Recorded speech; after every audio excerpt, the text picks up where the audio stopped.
Mi marido palideció y dijo, da la vuelta ya, camino a una reunión familiar. Me quedé atónita. ¿Por qué? Date la vuelta, por favor. Le creí y nos salvó. Nunca volví a mirar a mis padres con los mismos ojos después de descubrir por qué. El plan era fácil, salir temprano, poner la merienda en el asiento trasero y el café en el delantero, conducir unas horas, cruzar a Canadá, abrazar a gente que hacía tiempo que no veía y fingir que me gustaba la ensalada de patata. Iba a ser normal, casi aburrido, que era precisamente el objetivo. Yo estaba al volante. Lo hago siempre, sobre todo porque odio que mi marido frene en el último segundo y también porque me mareo con facilidad. Los niños estaban semiconscientes en el asiento trasero, medio viendo dibujos animados y medio discutiendo sobre unas líneas invisibles dibujadas en los cojines. Los tres, de 5, 7 y 10 años. Un pequeño caos con almohadas cervicales a juego. Estaba bien. Nada mágico, nada miserable, simplemente bien, hasta que lo dijo. Date la vuelta ya. Al principio no reaccioné, o sí, pero no de verdad. Me reí o sonreí con sorna. Uno de esos reflejos que uno tiene cuando cree que alguien está bromeando, pero no es lo suficientemente gracioso como para merecer una carcajada.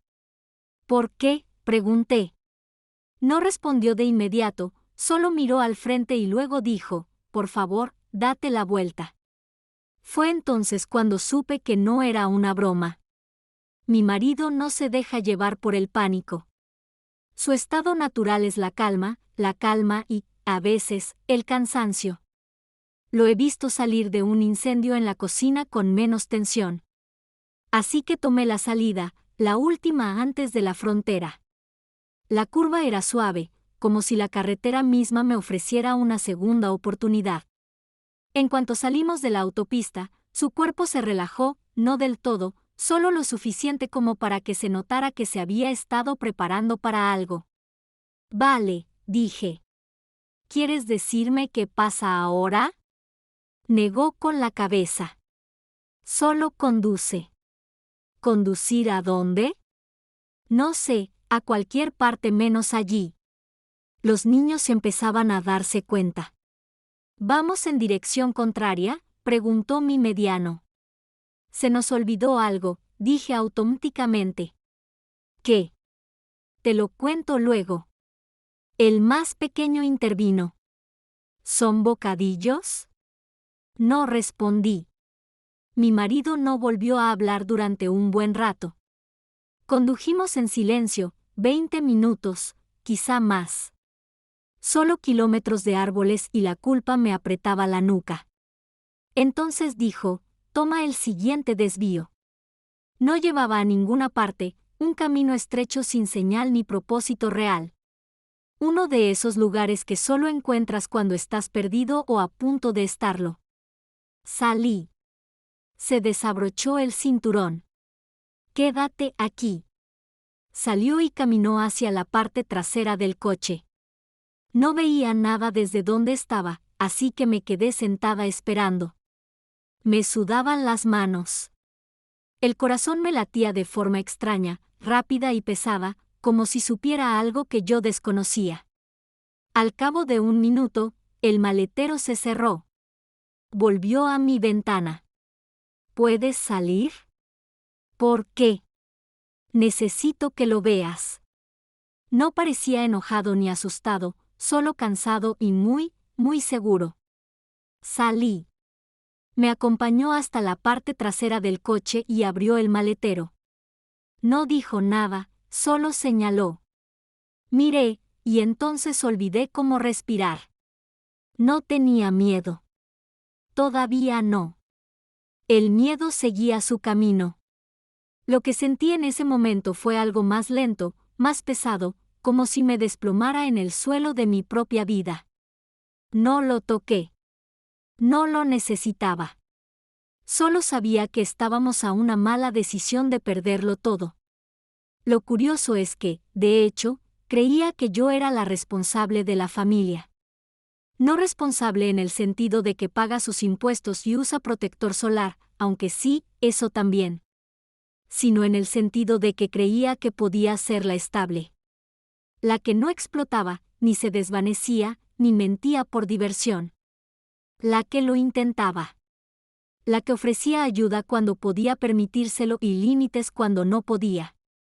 Pero mirando atrás ahora, o mejor dicho, mirándolo bien, puedo ver que ser el responsable en mi familia era como ser el conductor designado en un derbi de demolición. No querían ayuda. Querían cobertura. Y se la di durante años. Empezó cuando era niño. Mis padres eran de los que creían que vivir bien era cuestión de imagen, no de dinero. Imagen. Si pareces exitoso, si pareces generoso, si tus luces de Navidad estaban rectas y tu refrigerador tenía 5 tipos de mostaza, entonces eso significaba que te iba bien.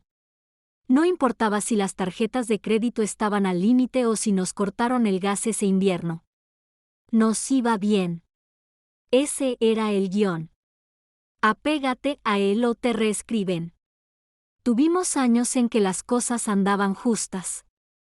Recuerdo cereales para cenar y que uno de mis padres de repente trabajara hasta tarde casi todas las noches, lo que luego me di cuenta era un símbolo de que no queríamos que supieras que no podíamos permitirnos las cosas.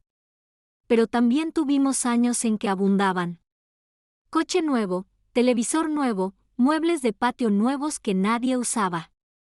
El dinero iba y venía como el tiempo. Lo que nunca cambió fue el gasto. Una vez le pregunté a mi papá por qué no ahorrábamos más cuando las cosas iban bien.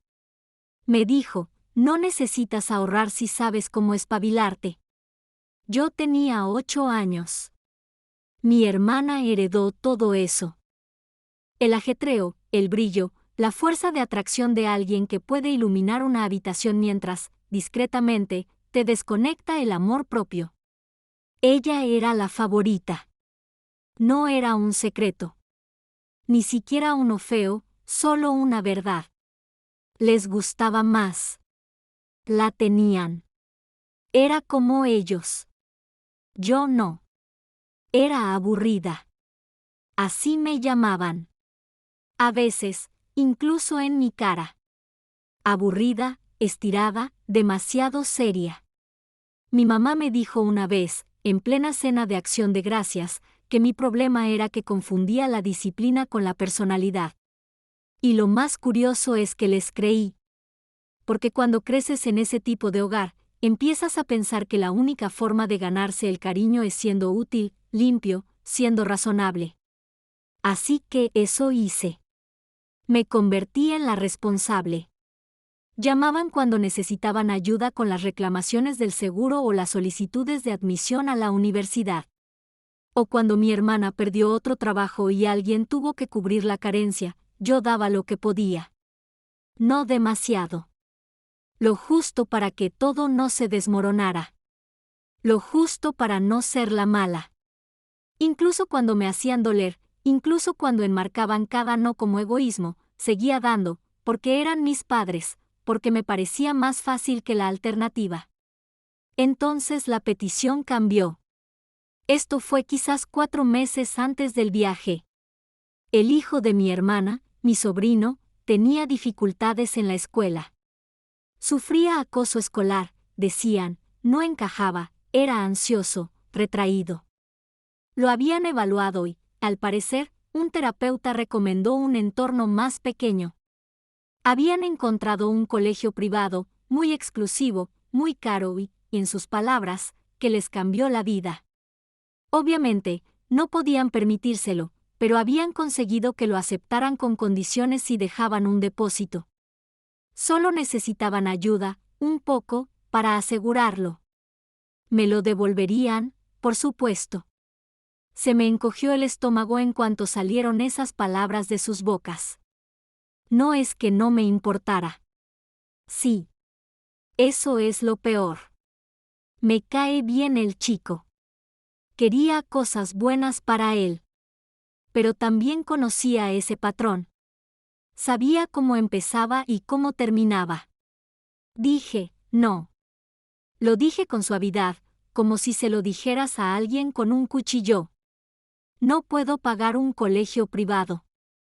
Tengo 3 hijos. No vamos a colegios privados. Lo siento.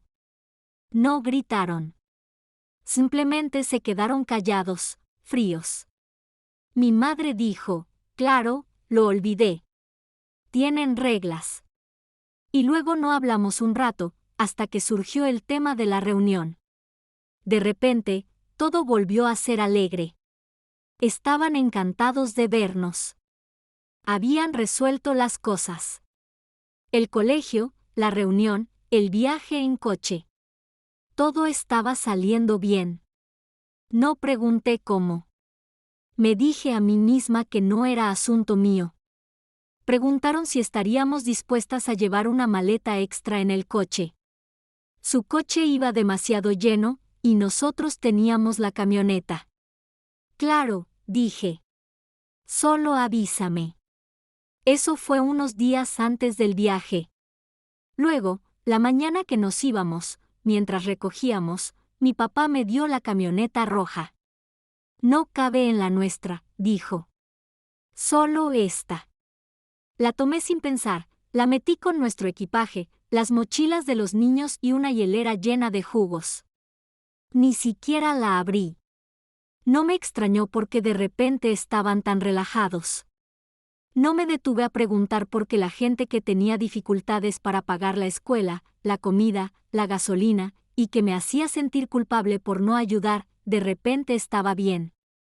Sonrieron cuando salimos marcha atrás de la entrada, saludaron con la mano como si no les importara nada.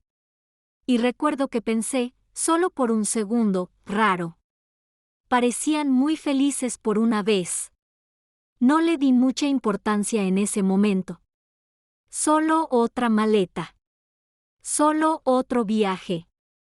Otro lío familiar en el que no quería verme envuelta. Quizás debería haber hecho más preguntas. Quizás fui demasiado ingenua. No parecía enfadado ni asustado, solo cansado y muy, muy seguro. Necesito que lo veas, dijo. Salí. Me llevó a la parte trasera del coche y abrió el maletero. No habló. Solo abrió la cremallera de la mochila roja y dobló una sudadera. Y ahí fue cuando todo se detuvo. Dentro, encajados entre la ropa, metidos en lo que parecía un neceser infantil, sellados en plástico, había paquetes. Ni uno solo. No muy bien escondidos, solo ahí, bajo capas que no habrían engañado a nadie haciendo su trabajo ni por más de 5 segundos. Me quedé mirando, sin entender del todo, y luego comprendiendo del todo de golpe. No eran medicamentos, ni vitaminas, nada con un propósito que no incluyera esposas, abogados o titulares. No hablé. No podía. Se me tensaron todos los músculos del pecho.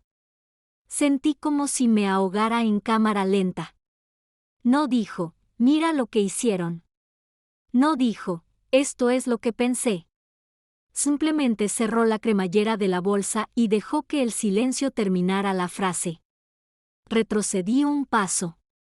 La grava crujió bajo mis zapatos, como si estuviera en otro lugar, como si no tuviera nada que ver con la realidad. Lo pusieron en nuestro coche, dije finalmente. Mi voz era débil. Lo pusieron en nuestro coche, asintió. Con los niños, añadí. Otro asentimiento. Miré al cielo por alguna razón. Seguía azul. Seguía pareciendo un buen día. Odiaba eso. Me parecía extraño, como si el cielo no hubiera recibido la notificación. ¿Cómo lo supiste?, pregunté. No respondió de inmediato. Se quedó mirando el maletero cerrado, como si aún estuviera abierto por debajo. Cuando nos dieron la bolsa, dijo finalmente. Algo en sus ojos, en su sonrisa, como si ya estuviera hecho, como si estuvieran seguros de que funcionaría. Se encogió de hombros y negó con la cabeza, como si intentara borrar el recuerdo. No pude dejar de pensar en ello durante todo el viaje. Entonces, justo antes de la frontera, me di cuenta. Me miró. No lo sabía, pero lo sabía. Y eso era peor, de alguna manera. Que alguien más lo hubiera visto. Lo que me había acostumbrado a no ver. Me di la vuelta y volví lentamente al asiento del conductor, me subí, cerré la puerta y me quedé allí sentado un minuto, dejando que el calor se filtrara por el parabrisas mientras me temblaba la mano. Luego arranqué el coche y conduje. Los niños no preguntaron esta vez. Estaban absortos en algún dibujo animado. Se habían olvidado de Canadá, de la tía Karen y los primos, y de las bolsitas de juguetes que había preparado a escondidas para la reunión. Condujimos un rato, por la autopista, por caminos secundarios, sin rumbo. Mi teléfono empezó a vibrar. Primero fue mi madre, luego mi padre, y luego otra vez, y luego otra vez. No contesté. Él tampoco. No hacía falta.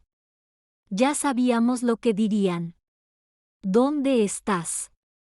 ¿Qué pasó? ¿Estás bien? ¿Dónde está la bolsa? No respondimos. Seguimos conduciendo, la pantalla se iluminaba cada pocos minutos, como una pequeña alarma. Finalmente, giramos hacia su casa. Fue casi automático, como si fuéramos sobre raíles. No hablamos de ello. Ambos sabíamos lo que tenía que pasar. Entré en la entrada y aparqué. La luz del porche seguía encendida desde la noche anterior, aunque era media tarde. Él salió primero, rodeó el maletero. Lo seguí. No dijimos nada. Busqué el felpudo, encontré la llave, todavía donde siempre había estado, pegada a la parte trasera de una roca artificial que mi padre compró por catálogo y que también vendía silbatos para ciervos y ranas solares. Abrió la puerta. Entramos.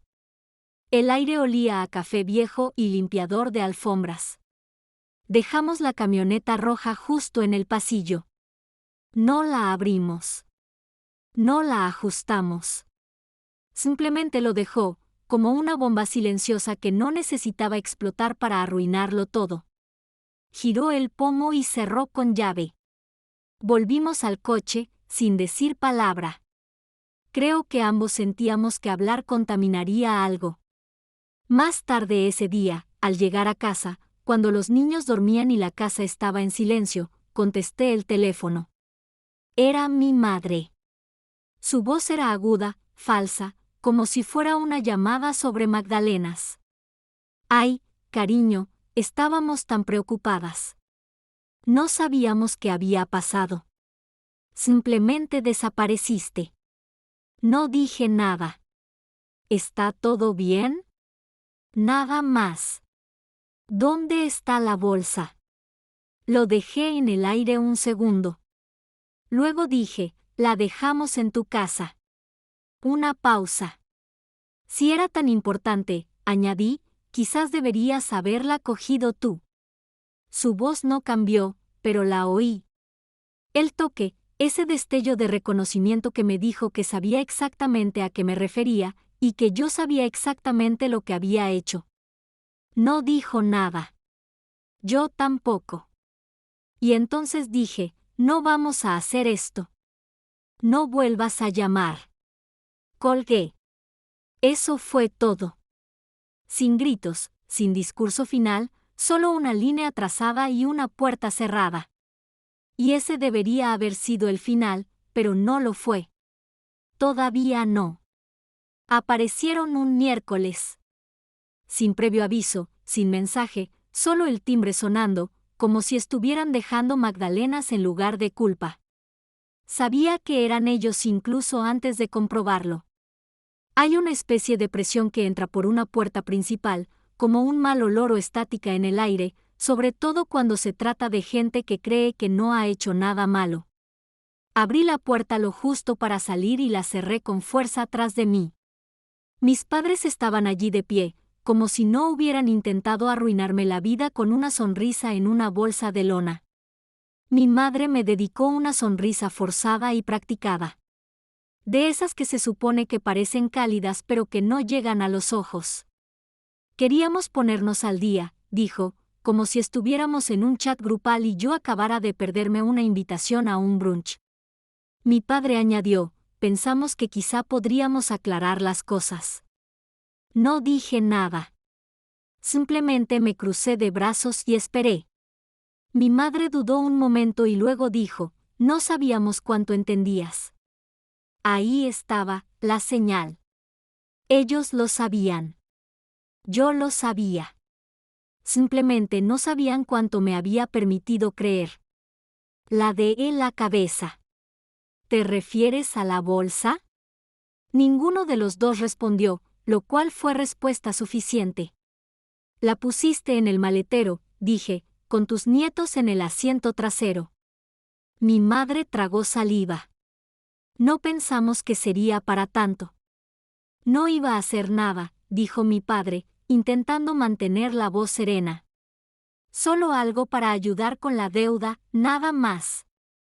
Estábamos desesperados, añadió mi madre. No ayudarías. Ahí estaba de nuevo. La excusa de segunda mano, la defensa universal, no ayudarías. Como si esto fuera solo una respuesta a mi falta de generosidad. Como si su traición fuera una consecuencia natural de mis límites. No grité. No lloré. No me traicionaste solo, dije. Arriesgaste nuestras vidas. Ninguno de los dos habló. Arriesgaste a tu hija, a tu yerno, a tus nietos. Mi padre cambió de postura. Mi madre parpadeó, como si intentara llorar, pero no pudiera contener las lágrimas. Se acabó, dije. No llames. No vengas. No puedes ver a los niños. Esto se acabó. Abrió la boca. Ya podía oírla formarse. El clásico, estás siendo dramática, o tal vez, ya se te pasará. En cambio, simplemente dijo, ya cambiarás de opinión. Siempre lo haces. Me di la vuelta, volví a entrar y cerré la puerta con llave. Y por primera vez en mucho tiempo, no me pregunté si tenía razón. 3 días después, me presenté en el colegio a recoger a los niños. No estaban. Sentí un vuelco en el estómago que no podía hablar. Miré a la profesora, como si me hubiera dicho que mi casa estaba en llamas. Ah, ya los recogieron, dijo, como si fuera lo más normal del mundo. Tus padres dijeron que se lo pediste. No recuerdo haber conducido. Recuerdo estar en el coche y recuerdo el sonido del motor, pero no recuerdo nada entre medias. Estaban en casa de mis padres. Claro que sí.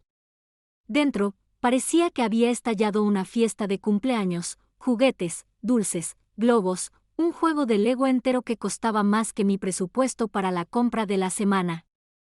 Los niños estaban radiantes, con la boca llena, agarrando cosas nuevas y riendo, como si esto fuera Disneylandia. Mis padres actuaban como si todo estuviera bien. Mi madre estaba cortando pastel.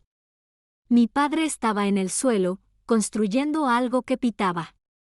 Era surrealista, como entrar en un universo paralelo donde eran de esos abuelos a los que les importaba más dar que recibir. Pero no lo eran. Y esto no era amor. Era estrategia, soborno emocional, cariño instrumentalizado. Nunca antes habían malcriado a los niños. No así. Nunca. Pero de repente, después de cortarles el paso, apareció Papá Noel con una tarjeta de débito. Me quedé allí un segundo, intentando recordar cómo se sentía darle a alguien el beneficio de la duda. No pude. Nos vamos, dije. Los niños se quejaron. ¿Pero por qué? Dijo la abuela. Nos vamos ya. No lo entendían. Claro que no. ¿Cómo iban a entenderlo? Les decían que sí personas que se habían pasado la vida diciendo que no y les gustaba. Era fácil que les gustara. ¿Podemos quedarnos con los juguetes?, preguntó uno de ellos, agarrando un oso de peluche, como si tuviera respuestas. Dudé un segundo. Luego dije, sí, porque quitarles los juguetes me convertiría en la mala. Y no les iba a dar esa victoria a mis padres. Al salir, mi madre me gritó, cantarina y suavemente, volverán con nosotros. Siempre lo hacen. Lo dijo como si fuera un hecho. Lo dijo como si fuera una promesa.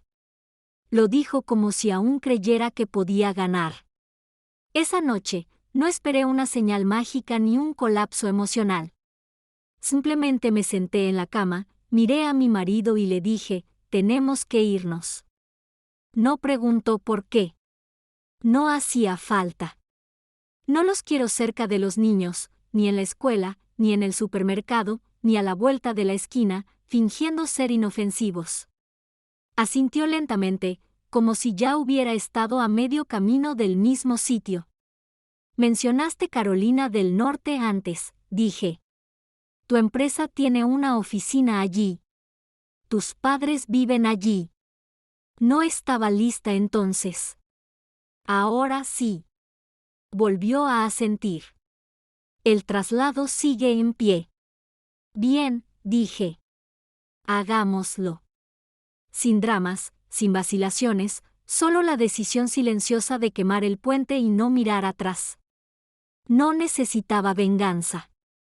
Necesitaba distancia y un nuevo comienzo en un lugar donde no pudieran alcanzarnos.